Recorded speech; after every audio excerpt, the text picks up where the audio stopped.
Silakan, Pak. Ya, terima kasih atas waktu yang telah diberikan kepada saya. Assalamualaikum warahmatullahi wabarakatuh. Selamat pagi kepada Bapak-Bapak sekalian.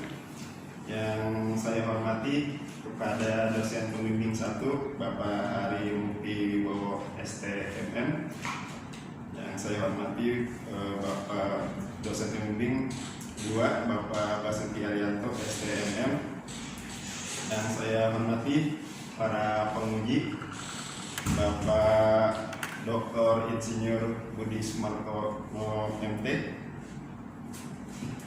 Untuk 15 menit ke depan saya akan mempresentasikan proposal presentasi saya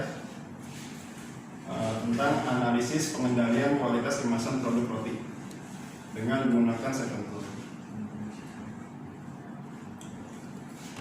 Tuntutan kualitas yang tinggi dari industri, dari customer itu menjadi hal yang harus yang diperhatikan untuk industri manufaktur.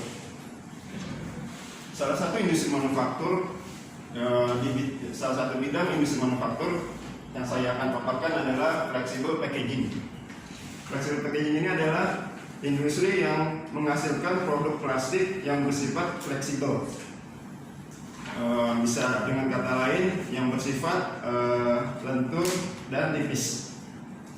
PTSF adalah salah satu manufaktur industri flexible packaging yang berdiri sejak tahun 1981. Salah satu bagian produksi dalam flexible packaging adalah bagian proses backmaking, yakni proses kemasan itu sendiri, proses kantong. Dan hasil pengamatan ternyata dalam proses produksi kemasan backmaking ini, terutama pada kemasan produk roti, ditemukan masih banyak masalah back bocor. Hal ini melatar belakangi saya untuk melakukan penelitian terhadap masalah ini. Rumusan masalah ada 3. Pertama adalah apa jenis kerusakan terbesar pada kemasan produk roti pada proses backmaking. Kedua, faktor apa saja yang menjadi penyebab terjadinya produk cacat pada bagian backmaking. Ketiga, bagaimana penerapan second tool untuk mengendalikan kualitas pada proses produksi. Tujuan penelitian: pertama, mengetahui jenis cacat terbesar.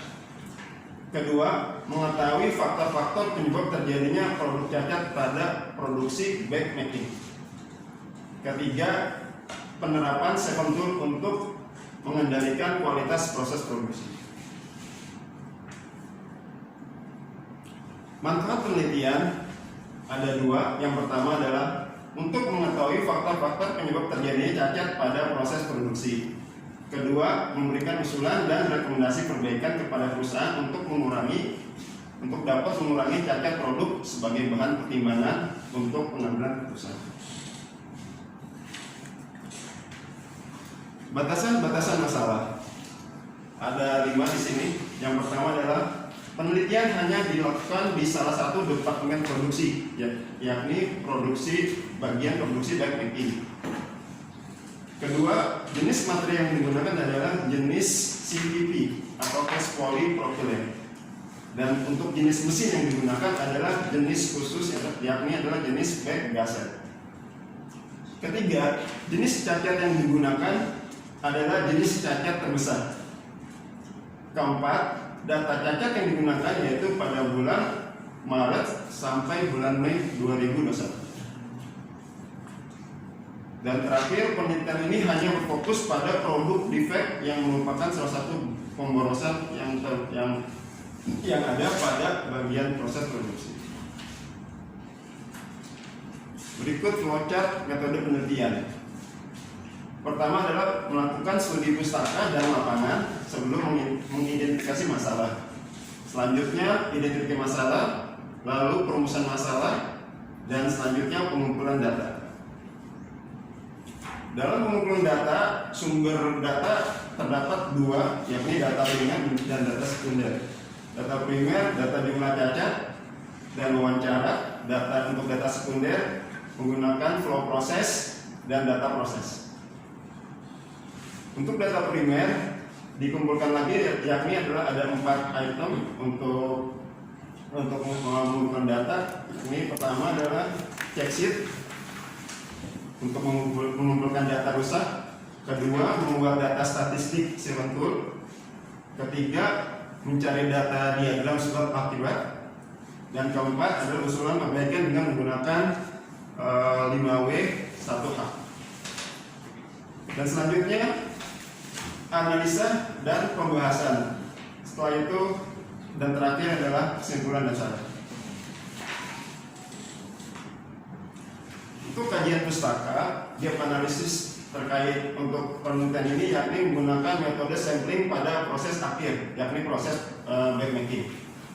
Kedua, metode tes bocoran atau metode tes QC itu menggunakan alat bantu inflatest dengan parameter tertentu.